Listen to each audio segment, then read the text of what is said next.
যন্ত্রণা ও অশান্তি নির্ভূতে অন্তরের গহীনে বাস করেন।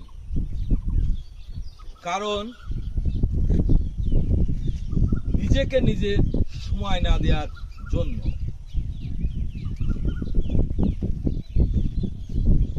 একটা জীবন মায়ের জাল বিছিয়ে অন্যের মাঝে সুখ খুঁজতে গিয়ে নিজের কথা ভুলে গেছি।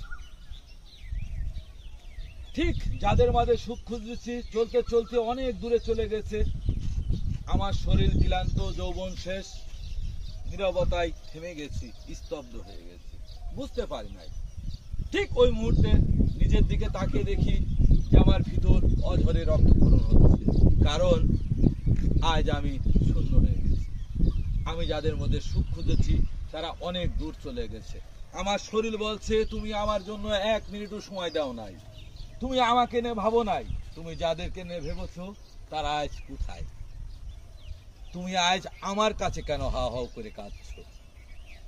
তাই মনে হলো আমার অন্তর গহীনে এই তীব্র সময় না দেওয়ার যন্ত্রণা শুরু হয়ে গেছে। তা আসুন সুস্থ অবস্থাতে পৃথিবীর সকল মানুষ ও প্রাণীর থেকে নিজেকে আগে ভালোবাসি, নিজের জন্য সময় দিই। নিজে যদি সুস্থ থাকা হয় তাহলে সমগ্র পৃথিবীটাই আপনার কাছে সুখ ও শান্ত। সবাই ভালো থাকবেন, সুস্থ থাকবেন। আর আসুন সবাই নিজের আগে নিজেকে চিনে। ধন্যবাদ।